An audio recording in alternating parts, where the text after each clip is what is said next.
right. Good morning, everybody. Today is Wednesday, March 30th, 2016.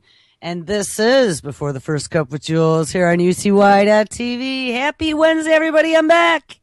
It is 42 degrees and partly cloudy here in upstate New York. We're supposed to have another snowstorm coming, they said. I don't know, those polar vortices. The polar vortex is coming, and it's supposed to sweep down over the Great Lakes, which no longer have any ice. And I don't think they really got too much ice this year. It didn't get too cold. So I guess we'll see, but it's kind of putting a damper on the kids' vacation. And we were supposed to go do some stuff this week, but I don't think I want to be traveling if there's going to be a lake effect snowstorm in early April, because those can be the pretty nasty ones. Heavy, deep, wet snow. All right, where did we leave off on Friday? We titled the show 21st Century Honeypots, AI, VR, sex bots, and McDee's Happy Goggles.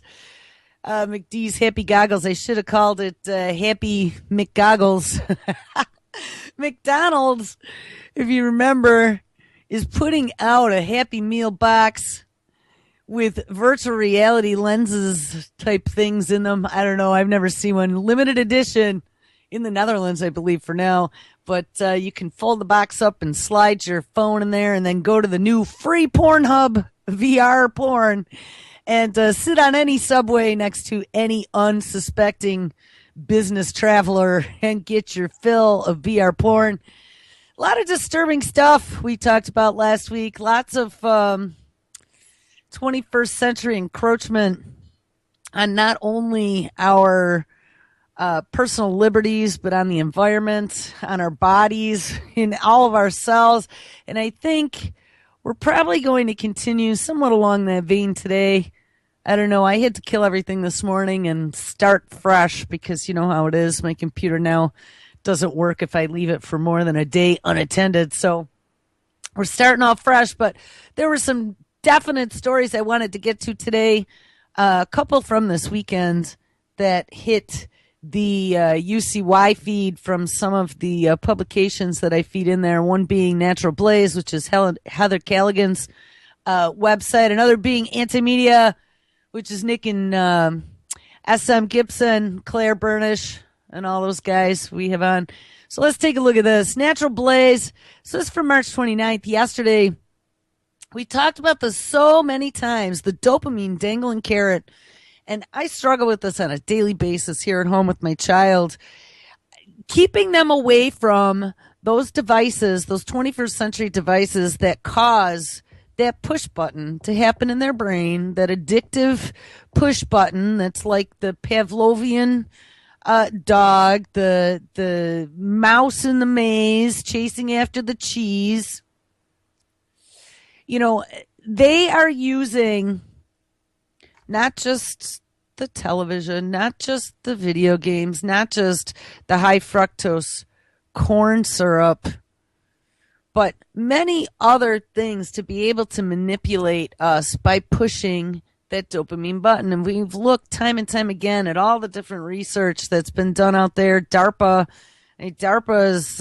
grand poobah in regards to brain research and pushing those dopamine buttons in regards to creating their own quote-unquote super soldiers, as they call them, where when they in the future are able to sense that the soldier is stressed out or hesitating or having some sort of psychological issue on the battlefield, they want to be able, and we've read all this, they want to be able to push a button and to be able to release brain chemicals that will then overcome those fears or overcome that hesitation.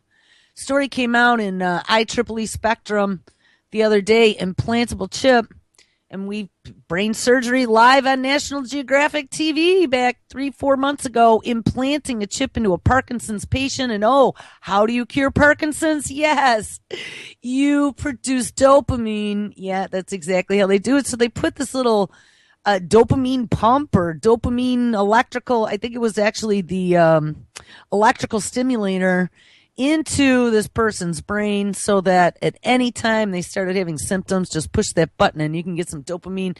Well, here's a story on a mouse. Implantable chip measures and adjusts dopamine levels in mouse brain. And the thing is, if you weren't paying attention to all the things that we've looked at, all of these would seem like separate incidences that had nothing to do with each other. They're like, oh, great, look, we're working on trying to find a device that you can implant in someone's brain who's mentally ill, who has Parkinson's or who has PTSD, to be able to cure them. But that isn't what it's all about. When you back up and you realize that we have this global brain project going on and we have all of our universities and all kinds of big brain scientists getting sprinkle money from DARPA to come up with all of these technologies and to figure out how the brain works and to figure out how to put implants in there to be able to read neurons. And then you back up even more and you start taking a look at what Google's doing and IBM and Microsoft and how they all have their own AI projects going on and they're trying to recreate a human brain. They've created artificial intelligence that can now teach itself without any human intervention. And by the way, we now have robots that evolve on their own. The picture gets to be very, very scary. And now, in the middle of all this, these new Oculus Rift goggles come out and they are just being shipped. The first shipments we read last week just started going out. Oculus Rift purchased by Facebook. Zuckerberg saying that it's going to be the new future way that we experience the world is in 3D goggles, 3D VR goggles. But as all this other stuff is going on around us, I don't know if we're going to be able to get to some of this extinction level crap that I've been reading. But guys, I got to tell you, I actually was pretty weepy here this morning. Some days it's just really hard to deal with. But I can see so clearly what they're doing. They don't want you. I mean, all this political circus bullshit. I've never been into any political bullshit. I hate liars and cheaters, and I just don't believe any of them because they all tell you what you want to hear. And when they get in office, they do what they were going to do in the first place. They don't have to keep any of their promises. There are no laws that say if they promised you a pony that you're going to get a pony. What was his name? Herman Supreme. No offense to Vermin, of course.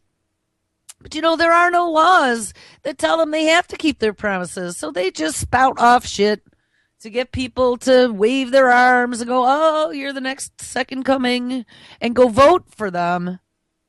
But when they get there, they just wreck it even more. And we're at the point where people are starting to go, what? How come everything is such a disaster?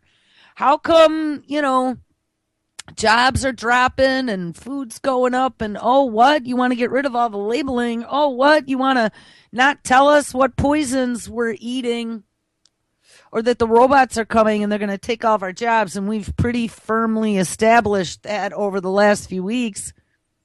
No, don't pay attention to that. We'll just make sure that we give you guys your universal basic income. You put on these Oculus Rift VR goggles. Go do what Kurzweil said and expand your mind. Go to the free VR porn site. That'll keep you occupied, Johnny. And in the meantime, all those fixtures they ripped off the walls and chucked out the back door into the van, they're driving off with them now, heading to China. I don't know where they're heading for their bunkers. I don't know where they're going with it all. Because they got all those dominoes lined up on that big table. And they're getting ready to flick it. And when they flick it, it's going to be the biggest calamity that we've ever seen.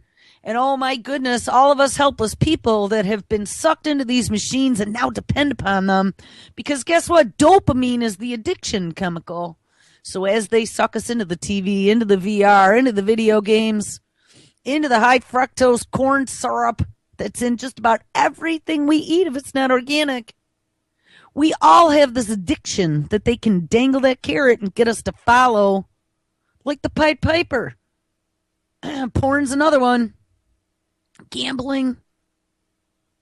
It's just, and actually up here, there's a lot of casinos all over. That's like the big new growth market. Actually, I just read a story about a high school not too long ago that had their big senior job fair. If this isn't like the writing on the wall. And there was one company that showed up for the job fair.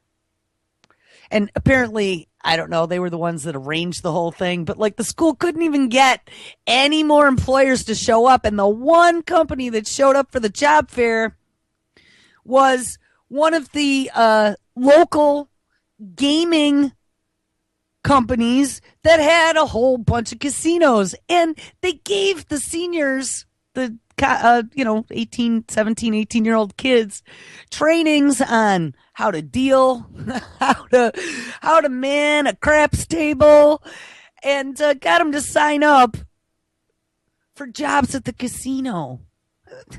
What? Why? I could not compute that.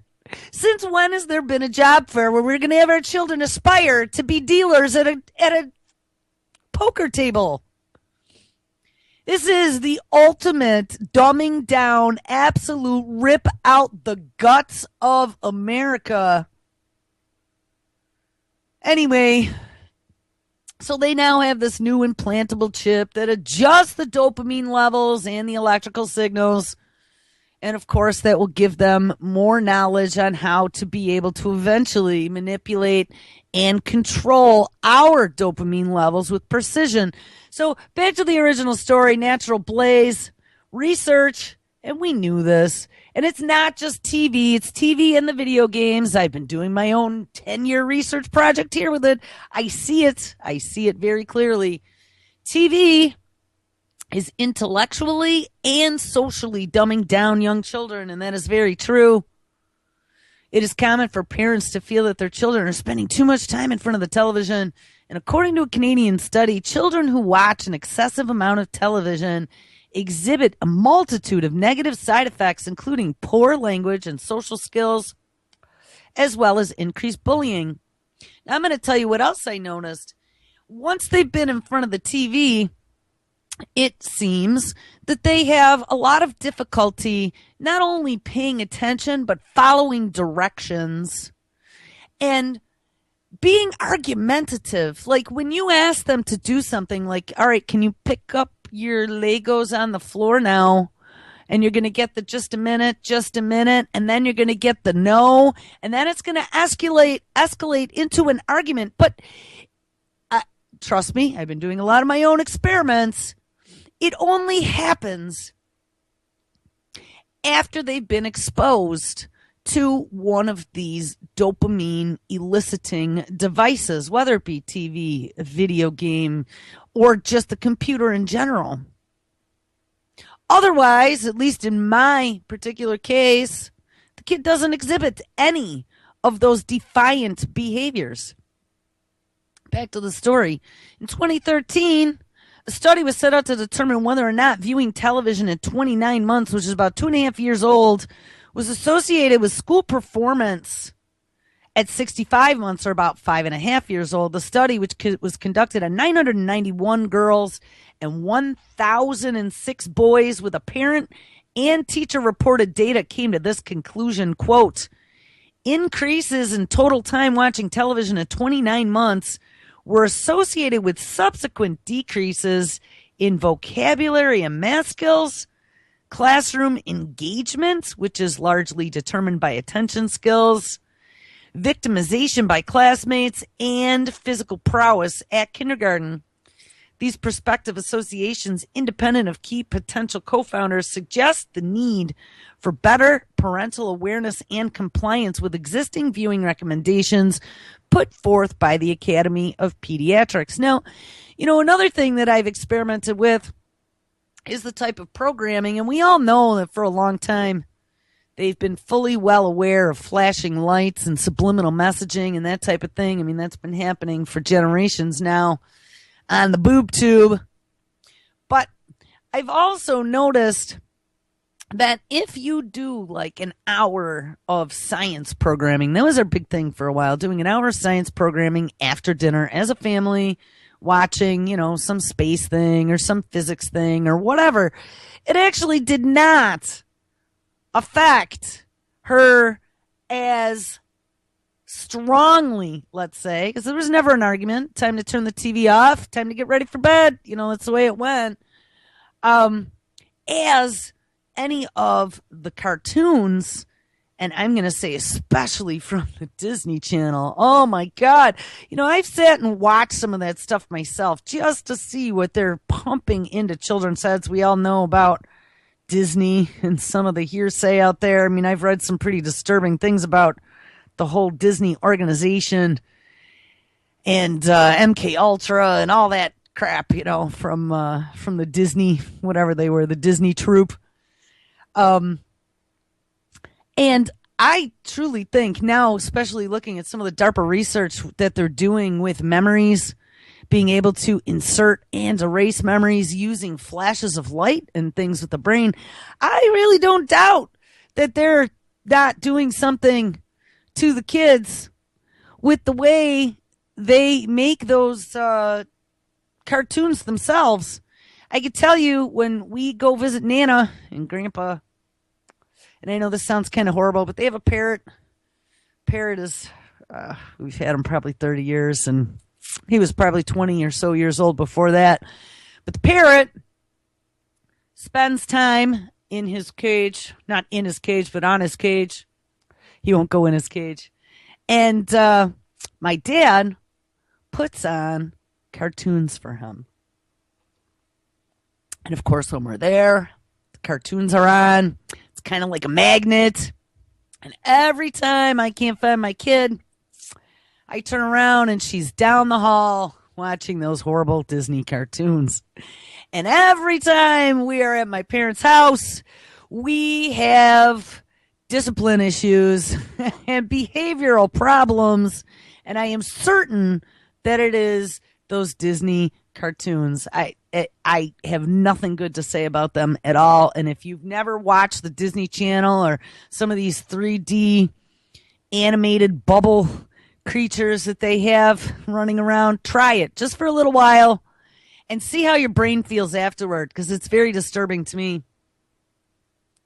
Anyway, back to this. According to the study, every 1.2 hours of television viewing for children and 29 months old resulted in poorer motor, vocabulary, math, and social skills, and even an increased likelihood of being bullied, as television inhibits the development of self-confidence. And really, I mean, when you look at what the television or the computer does, it feeds you information.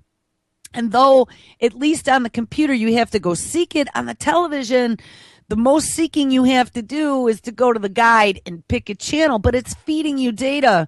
So, of course, it's going to inhibit you from developing the self-confidence to come to your own conclusions and then go find supporting evidence for that. This is just telling you what is true, quote unquote true. And that's what's happened to our culture. We've been brainwashed by the mainstream. This is where this cognitive dissonance comes from. We've been taught to trust what comes out of the idiot box. We've been taught to trust what comes out of the authorities sitting behind a news desk. But as we expose them more and more, and really it is more and more like, what was that movie called with the sunglasses? Them? Is that what it was called? Carpenter's movie? With the sunglasses, when they put the sunglasses on, you see that they're like these alien creatures. I mean, that's pretty much what it's like. There are some of us, who've taken off those blinders or put on the X-ray goggles to be able to see that this is all just a big fat lie. And it's been a big fat lie for a really long time. Good old Frank Zappa said it years ago, that when the game is over, they're just going to pull the curtains back, turn off the lights in the theater, and all you're going to see is the brick wall, because that's all that really is there. It's all an act, and everything is a stage. Study also knows that many parents seem to be unconcerned about how long their children spend watching TV. I also have found that parents seem to be unconcerned about all the garbage that their kids are ingesting in the processed foods that they feed them, all in the name of convenience. Oh, it's easy to buy them the TV dinners in the plastic dish with the plastic cellophane and stick it in the microwave for a minute and a half. So your kids can have their genetically modified corn cooked in plastic for dinner. But that's okay, Johnny. He'll grow up just fine. Don't worry if you bump into a few walls. We'll get you some of those newfangled Google contacts they have. I mean, how disturbing. What has happened to the world? You know, these children, and this is something that I've been trying to do every spring, summer, and fall, is get outside. I don't give a shit. Don't turn on that TV. And if I see that computer, I'm going to break it. And that's pretty much where it's at right now. Trust me, it's vacation week. I lost it yesterday. That computer is like heroin, okay? Especially to a child. And Minecraft, I don't know if you guys have seen that. I don't know much about it except that all I've heard, there was some show we had on here, and this one chick, that's all she had her kids playing was Minecraft. Oh, and it teaches them so much. Yeah, and it sucks them into the machine, and now Google or Microsoft, one of them, was using Minecraft to teach their artificial intelligence. Don't trust anything like that. They could be teaching your kids anything. You know, and all these people go in and make these mods, and then I see that there's Minecraft and they're killing each other. What? That's not appropriate for a child. You know, if there was anything that we learned from video games, all those naysayers tell me 20 years ago that video games don't desensitize children. I'm going to say bullshit now, because here we are 25 years later, and we have these teenagers playing Grand Theft Auto, and they don't think anything about hitting someone with a car, rape, pillage, stab, rob. You know what? Because it's all been normalized now. It's entertainment. There's no moral divide anymore. It's entertainment to see someone get robbed, raped, and killed. How beyond disturbing is that? What have we done to these future generations? But guess what? These are the future generations now that the world is so fucked up that, hey, there has to be some major change. Hey, we're going to have a major calamity, and don't worry about it because we already have a plan. The 21st Century Green Agenda 21 world of trying to fix the planet with synthetic biology is coming, and we'll give you your little chip that you can then wave and get your free universal basic income to buy stuff, because there won't be any more jobs, but don't worry about it because you'll be able to sit around with your VR goggles, do VR porn, and think about philosophical things. I mean, that's the future that we are now getting ready to hand the next generation. And we should be proud. Not proud. I'm very disturbed by this, and I'm telling you, I shed tears over this sometimes. Just, how did this happen? The study also notes that many parents seem to be unconcerned about how long their children spend watching TV. The American Academy of Pediatrics recommends that children over age 2 do not watch more than 2 hours per day, and that children below the age of 2 watch no TV at all. Presumes that the content is age appropriate, of course. Also interesting is that as the American Academy of Pediatrics finds educational television to show positive effects on children while watching non-educational cartoons, fast-paced cartoons mainly lowers their attention span. And yeah, I think those flashing lights give them ADHD. I really do. It does some messed up thing. And actually, as a matter of fact, it just reminded me of a study that I posted a few months ago on my personal Facebook page about how they have now discovered that by flashing lights from a slot machine in front of a rat causes the rat to get addicted to the flashing lights. So what does that tell you? That means that as these children have these flashing lights in front of their faces, they're going to get more and more addicted to the machine. It probably pushes more dopamine buttons because dopamine is the gambling chemical as well. It's why Parkinson's patients, when they get treatment for Parkinson's, which is give them more dopamine, a lot of Parkinson's patients end up as problem gamblers. Look it up. But it prevents them from paying attention to the things that are important around them. It prevents them from paying attention to eating, going to the bathroom, sleeping, listening to their parents, doing their homework. Because you know what? If anyone, and we've talked about this before, if anyone's ever been addicted to something, and I mean addicted to something, I mean cigarettes, yeah, they're an addiction. But then there's much stronger addictions out there. I don't know, cigarettes are pretty rough. But, think about something like cocaine or heroin or something like that. When you're a junkie, there is nothing else but getting the next fix. And this is that same behavioral pattern. You don't give two shits about washing yourself or about making sure your elderly mom has groceries because you want to get your next fix. That's all you're about, is getting that next fix. And we're making our children into junkies. Viewing time as a child also indirectly affects the child. The study notes at a time when brain growth and development are heavily dependent on external stimulation, TV viewing takes away from the time that the child will spend with more creative and social activities such as family or imaginative playtime. And yeah, I mean, again, this is being fed information versus using the imagination inside your head to create scenarios and work through things with your own mind. That's the one thing yesterday, the whole situation that prevented me from doing the show yesterday morning. After we had the computer incident first thing, the day was spent playing Lego. And I mean, it was a big disaster. The whole living room was full of Lego scenes. But you know what? There was an entire day of imaginative, highly creative play that happened after that. And we did not have one what's the word I'm looking for? One issue with not listening, not paying attention, arguing. It just didn't exist. And that's what I've seen time and time again. In front of the TV, in front of the computer is behavioral issues galore where I just can't even stand it. I mean, it pushes me to the point where I am ready to just completely go off the deep end.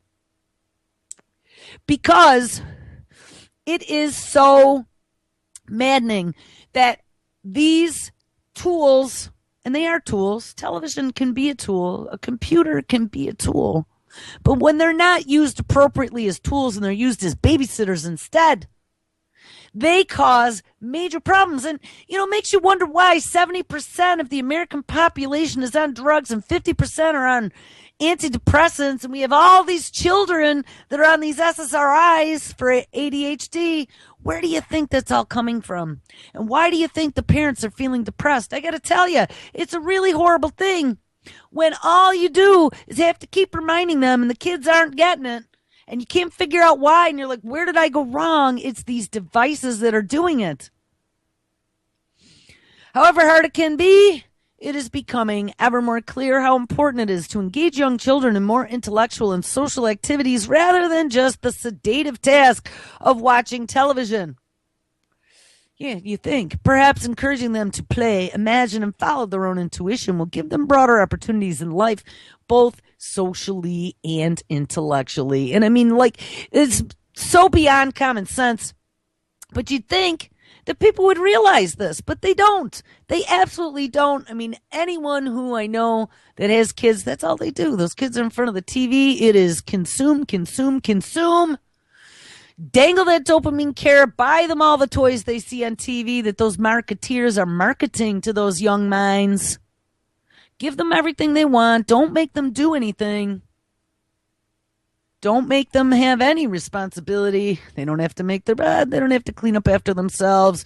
You don't challenge them with having to cook for themselves even.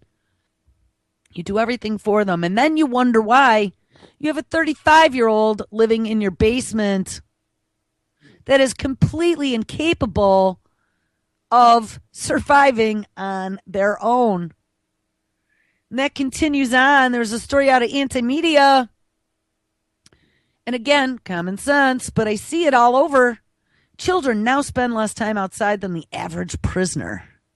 Now, when we were kids, back in the 70s and the 80s, in the summertime especially, first thing we'd get up, my parents wouldn't even be up yet. Well, my dad, he worked nights, so he wouldn't be up. But my mother, she'd still be, working on getting herself going. But we would be up at like first light, getting dressed. Didn't matter if it was still cold outside, even in June. I was out there in shorts. There's dew all over the lawn. We had about 15 kids on the street. We were all around the same age within a few years. And that's all we did. First thing in the morning. Didn't even eat breakfast, out the door. And we were playing. We had marbles. We played hide and seek. We had our bikes. We swept. I don't know. We had Fisher Price stuff. We had swing sets. Everybody had something. And we occupied ourselves for an entire summer without our parents ever having to get involved. And, we'd come in when our parents would call. We'd get something to eat quick, or maybe even we'd eat it out on the step because we couldn't be away from our friends. And we came in when the streetlights came on. That's how it went. And all we did was play, interact, and play. And now, in my neighborhood, I don't know, there's probably, again, 10, 15 kids all about the same age where I live now. I don't ever see a kid outside. Ever. I've been here 15 years now. I don't see kids outside at all. I see them get on the bus and all go to school. I see the bus come and drop them all off, and I never see kids outside. Anyway, the story is by Carrie Wedler from Anti-Media. Prisoners the world over are characteristically defined by their inability to move freely. Inmates at the Wabash Maximum Security Prison in Indiana, however, were recently shocked to learn that about one group that enjoys less time outdoors than they do, and that would be children. A global survey conducted on children's time outdoors quickly became an ongoing campaign called Dirt is Good, after the findings showed a concerning lack of outdoor playtime among children aged 5 to 12. The results of the survey, commissioned by British laundry company Purcell and conducted by an independent marketing research firm, revealed that 1/3 of British children spent 30 minutes or less outside every day, and that 1 in 5 does not play outside at all on an average day. The researchers surveyed 12,000 parents spanning 10 countries: the United States, Brazil, UK, Turkey, Portugal, South Africa, Vietnam, China, Indonesia, and India. And the Dirt is Good initiative was founded based on the survey and the short film of the same name, which features interviews with inmates, reports that on average, children now spend less time outdoors than a prison inmate. According to Dirt is Good, inmates receive at least 2 hours of time outside every day, while most children enjoy an hour or less. The inmates interviewed in the short film expressed the importance of outdoor time. I think, quote, "I think this is probably the most important part of my day," says one inmate. "It keeps my mind right and it keeps my body strong," explains another. Yet another calls his time outside, quote, "pretty much the highlight of my day," unquote. The inmates were then asked, how would you feel if your outside time were reduced from 2 hours to 1 hour per day? And they answered, quote, "I think it's going to build more anger. It's not going to be a good thing." Another says it would be torture, while a guard says, "I think cutting the offender's outside time to 1 hour a day is potentially disastrous," unquote. So, listen to this. And our children, because they're sucked into the dopamine-producing devices, don't see any type of benefit to going outside. They don't want to go outside because they're addicted. They're addicted to the devices. They're addicted to the computer, to the video games, to the television, and the flashing lights. What is that doing to them? They are losing complete and utter connection to the planet. And you know what? That's very convenient for those that are out there destroying the planet, number one, and deciding how they're going to create the synthetic biology to fix it all. Oh, how convenient that nobody is paying attention anymore. The Dirt is Good campaign's comparison between inmates and children is particularly fitting, considering critics of public education have pointed out the criminalization of school spaces and the resemblance of schools, at least in the United States, to heavily regulated prison environments. The Washington Post summarized in an article about children being forced to sit still in class the problem: children are constantly in an upright position these days. It is rare to find children rolling down hills, climbing trees, spinning in circles just for fun. Merry-go-rounds and teeter-totters are a thing of the past. Yeah, because, whoops, they were too dangerous. Oh, my God. Recess times have shortened due to the increasing educational demands. And, yeah, I think I found out that it's like 20 minutes they let them go outside at school. Maybe. And children rarely play outdoors due to parental fears, liability issues, and hectic schedules of a modern day society. And that's very true. I mean, it's not parental fears even. How many stories have we seen over the last few years that someone let their kid walk down to the park a few blocks away, and the next thing they know, they got CPS at their door and the cops coming to take them away for child abandonment, take them away for not supervising their children appropriately. I mean, you do have to worry about freaks because there are a lot of freaks out there. But I don't know about you. We used to walk a couple miles down the road and go shimmy down a cliff to the beach when I was, 14. And nobody knew any different. Thank God we didn't die. But hey, the kids do things. You know what I mean?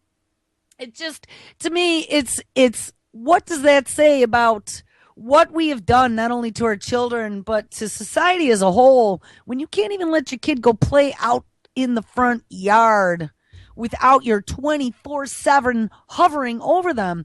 And, that 24/7 hovering teaches them to become codependent so they can never go out and do things on their own. They can't think for themselves. They can't do anything for themselves because they always have someone there telling them what they have to do. It's just, it is such a psyop. It is so damaging. And I don't see any way around this. I mean, I've tried so hard. We completely disengage from even home in the summertime. Outside, get dirty, run around. Let's go see animals and trees and go identify wild plants. I mean, that's what we've been working on. And it's great when we're gone, but then you have a long winter and you're stuck inside. And God, it ends up like a mental disability being locked inside. The Post conducted its own study on several classrooms with seemingly hyperactive children who had trouble sitting still, finding not just a lack of movement, but physical ramifications from the lack of activity. Noting that many children are walking around with underdeveloped vestibular balance symptoms due to restricted movement. The Post columnist Valerie Strauss argued that in order to develop a strong balance system, children need to move their body in all directions for hours at a time. Just like with exercising, they need to do this more than just once a week in order to reap the benefits. And I'm going to take this even a step further and say not just their physical body, but their mental. When you have them being fed information 24/7, they're being fed information and not being taught to think for themselves or to use deduction or logical reasoning or to draw conclusions. Your brain is just like any other part of your body. You don't use it, you lose it. I wrote, I went to college and got an English degree, and I probably wrote 300 plus papers. And writing is one of those things that if you don't use it, you lose it. So is vocabulary. If you don't use it, you lose it. And your brain, thinking, deduction, logic, putting 2 and 2 together and making sure that it's 4 to prove it to yourself. Those are big things that need to be done often. Otherwise, you don't use deductive logic anymore. And I think, again, That's a lot of what is happening to our society. That's why you see some of these bullshit stories where they can wave the magic Kreskin wands and all of a sudden, bloop, oh, look, that were the 9/11 hijackers, all had something to do with Iraq. Let's go bomb them. That's how stuff like that happens. That's how these amazing orchestrations can happen, and they can tell you any lie, and we've all been conditioned to believe it. And nobody questions it. They just accept it because it's being fed to you. It's become a habit. You've become addicted. It's that dopamine push button. And you just absorb it and say, okay, and move on with your life. Whatever the cause, in children's reduction in outdoor time, whether it be excessive rigidity in schools, increased time on electronic devices, ding ding, or parental fears about their children's safety, for example, experts agree that it is a big problem that must be addressed. The Dirt is Good campaign has launched a variety of initiatives to encourage outdoor play, including Empty the Classroom Day, scheduled for June, and tips for parents on gardening, outdoor excursions, and other ways to increase outdoor activity for children. The Dirt is Good campaign is chaired by two well-respected doctors who specialize in children and physical activity as well as creativity. One prisoner said, and this is the end here, quote, "I didn't know what freedom was until it was taken away from me, and it is devastating. I've had who I am inside stripped away, and you can never escape the wall. You can never escape your mind. And then imagine they open the door. You have time to walk out that door and feel the sun on your face. That is everything to me." And that is what we need to be instilling in our children, is the love and the beauty of nature. Going out and not only feeling the sun, but smelling the breeze and appreciating the insects that are all dying. Appreciating the birds that are all dying on the West Coast. The ocean that's all dying. The coral reef that, what is all dying. 95% bleached, and half of it will be dead within a month, the newest report says. It is all happening before our eyes, people, and nobody is noticing. JJ dropped a story this morning, and this is pretty much writing on the wall. A third of young Canadians would prefer a robot boss. Yes, of course they would. Open your arms. Technology will save us all. Mad science gone mad. Human bosses suck, but they're a necessary evil of society, and they exist for one reason: to make you work. And God, we know how these new generations hate to work.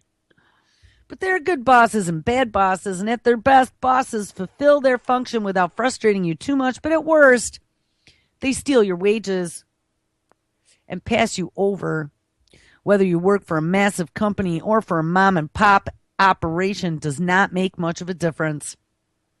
It is no wonder that so many young Canadians would rather a computer program do the job. 31% be exact, according to a new survey of more than 2,000 Canadian adults by a Vancouver-based consulting firm.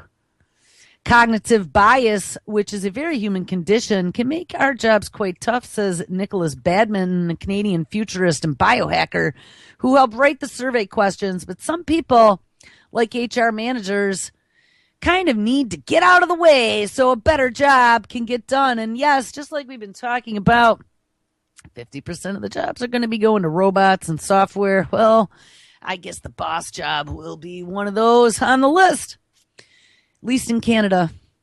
Some people, like HR people and managers, kind of need to get out of the way so a better job can be done. According to the survey, 31% of Canadians aged 20 to 39, and that is the age group right there, agreed that an unbiased computer program would be more ethical and trustworthy than a human boss. Careful what you ask for. They also have no feelings, and they will fire you without having any emotions. You have 12 kids? Oh, well, sorry, because you know what? We can't afford you anymore. Bye-bye. 34% said they would rather be hired by an unbiased computer program, and 33% would prefer to be assessed by one, and 26% said they would prefer to be managed by a robot. The survey findings appear to lend weight to previous studies that have suggested people would be open to being bossed around by a computer. Yes, our future overlords. But if you pay close attention, you will see where that survey makes a massive leap. Remember, Canadians were asked if they would trust an quote-unquote unbiased computer program, which, I mean, of course you would. I wouldn't.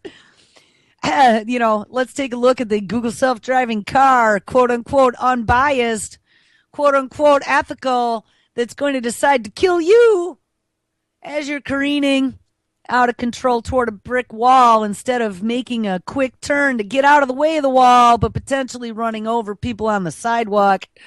I don't think I like those odds at all. But if you pay close attention, you could see where this survey makes a massive leap. Remember, Canadians were asked if they would trust an unbiased computer program. And the better question is if a computer program can ever be unbiased in the first place. After all, humans make computers, and humans are full of all sorts of ugly preconceptions about the world. And here's something we talked about. I told you this was going to happen. Thinking, writing, computers doing things on their own, AI coming for you. What do we need people for? A novel written by AI passes the first round in a Japanese literary competition. And this author, and this is not me speaking, says, I, for one, welcome our new AI overlords. It's coming, people. It really is. All the big tech companies are working on AI, and it's way, way, way further than anyone is admitting right now. We've run into that time and time again, just about every story we do. It may be a bad time to add novelists to the list of professions under threat from super smart computer software, but because a short story authored by artificial intelligence has just made it through to the latter stages of a literary competition in Japan, it did not scoop the top prize, but that is not bad effort for a beginner. And remember, we just read about the Google AI that beat I think it was 4 out of 5. 4 out of 5 Go games. Go is that Asian game that is 1,000 times more complex than chess. And, I would be pretty concerned that not only is AI beating our experts at things, but AI is teaching itself to learn, and robots are evolving themselves, building the next generation of themselves. This is not a good thing at all. 1 or 2 submissions from the university made it through the first round of the Nikkei Shinchi Hoshi Literary Awards ceremony. Perhaps the entry's title, which translates as The Day a Computer Writes a Novel, should have been enough to tip the judges off. But the competition is unique that it openly accepts entries from non-human writers. Of 1,450 or so novels accepted this year, 11 of them were written with the involvement of AI programs, and the 4-stage screening process is kept secret, but judges are not told in advance which submissions are written by actual people and which have robot authors behind them. Science fiction novelist Satoshi Haas, who was involved in the competition, says that the AI book was well structured, but had some problems as well, including the quality of character descriptions. So far, AI programs have been used to solve problems that have answers, such as Go. We talked about that in Shogi. But in the future, they would like to expand AI's potential so it resembles human creativity. And, that's the one thing that they're still saying, hey, don't worry about it. AI and robots will take 50% of all the jobs at least over the next few years, 5, 4, 5, 10, depending on who you talk to or read. But the one thing they'll never replace is human creativity, because, it's what we're going to do. Sprinkle us universal basic income and we'll all be sitting around eating grapes fed to us by robots, expanding our creativity, and we will always be more creative then the bucket of bolts, well, not according to this. They want to expand AI's potential to include human creativity. And if you've seen the Google AI's dreaming illustrations that they put out there, they're pretty damn creative and very damn horrifying. Creativity is hard to emulate inside of a computer, but it's surely only a matter of time before AI programs have the intelligence and the data to be able to do a passable job. Automated software is already responsible for writing certain financial and sports reports, so the key facts can be arranged in a straightforward template. Political speeches are another target for up-and-coming robot writers, just like the RoboPen. They can write them and sign them and tend to follow a familiar pattern with repeated phrases and topics. And as is usually the case, the database the AI has to work with is crucial. As long as there is enough data to draw upon, then today's AI software is clever enough to produce its own variations on a theme. All right, well, I think we're going to end up on one of these. I don't know. Tomorrow, I guess we'll have to do some more Kurzweil and Mad Science Gone Mad, but I ran across this one on the weekend, and this one I didn't quite see coming. It's 2026. Let's just imagine. That's only 10 years from now, if you can even believe it. And 10 years goes in a blink of an eye. And I would say it's going to be even less than 10 years from some of the stuff I've already seen. It's 2026, and anyone in this room could be a hologram. And this came out of Gizmodo. This will suck you into the machine even more than you are now. And in the picture, the guy has on some Oculus Rift goggles. Holoportation, it's called, is now a thing. So start slapping everyone in arm's distance to make sure that they are real. This new technology by Microsoft's research uses 3D motion capture and the Microsoft's HoloLens, so that must be what he has on his head. Still, it's VR goggles. Mixed reality hardware to holoport people from one place to another, which is definitely going to contribute to a universal feeling of paranoia in the future. How do I know if you're a real person that's in front of me? The technology can be used live, but you can also create 3D recordings that can be scaled and played back at will, meaning Star Wars style hollow messages inching closer to reality. And they're talking about, help me, Obi-Wan Kenobi, you're my only hope. If you remember, it looks in this diagram, this illustration, this, I don't know, it's an animated GIF actually they have going here. It's exactly what it looks like. Is the scene out of Star Wars where they reduce the size of this little girl. It's just unbelievable. This new technology uses 3D motion capture and Microsoft's HoloLens.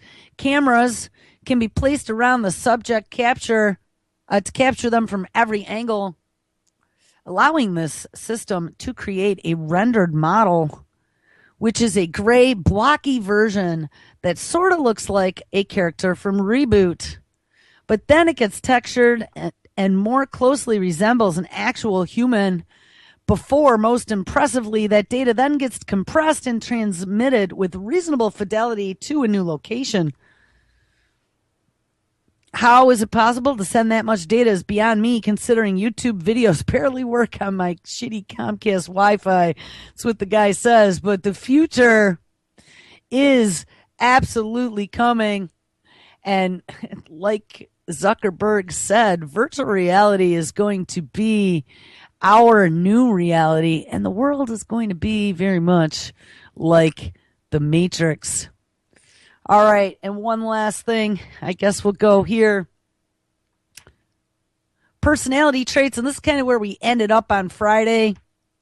Personality traits can be revealed by movement, study shows. So as we have surveillance everywhere, cameras around our houses even now, on our computers, in our televisions, in the video games, Now we have these new HoloLens VR goggles coming where we can put them on near our brain and our eyes. They probably have some sort of gyroscope in them to be able to tell which way you're moving and how you're acting. Personality traits can be revealed by movement. Study shows a pioneering new study has revealed how an individual's movement can give unique insight into their inherent personality traits. And remember, pre-crime is something that they don't talk a lot about. We've covered it quite a bit on the show, and they're doing a lot of it already without our knowledge in different cities. I just saw something about Seattle, I believe, the other day. Groundbreaking study could open new pathways for health professionals, of course, to diagnose and treat mental health conditions of the future, mental health conditions that we've created with our own technology by feeding it to our children. Team of experts, including those from University of Exeter, has shown that people who display similar behavioral characteristics tend to move their bodies in the same way. And this new study suggests that each person has an individual motor signature, a blueprint of the subtle differences in the way they move compared to someone else. Using a mirror game in which two players are asked to imitate each other's movements, the team showed that people who have similar movements will tend to display a more organized collective behavior. And again, that's a disturbing term, collective behavior. We've looked at uploading to the cloud. We've looked at computers learning and uploading their learning information to the cloud and being able to share that information in a collective and then move as a swarm. I don't like where this is headed. Add to that Kurzweil with the nanobots in your brain to connect you to the internet, and we can see where this is all headed. The team believes that a person's integrated movements and how they interact with each other could give insight into their mental health conditions and so pave the way for their personalized prediction, diagnosis, and treatment in the future. And when we add now to that good old Tommy Insel, the former head of the director of the National Institute of Mental Health, going to Google to find ways to diagnose mental health issues through smartphone apps. Well, now it looks like they're working on just using cameras to be able to do that as well. We're all going to be on medication at some point in the future. All right, guys, make sure you stick around. It is Wednesday. Ms. Lonnie Clark is live. Up next, Josh live at 6 p.m. Eastern. The boys from New York at 8. Liam Chef at 9 p.m. Eastern. Antimedia with Nick and DB at 11. Everyone take care. I'll catch up with you tomorrow.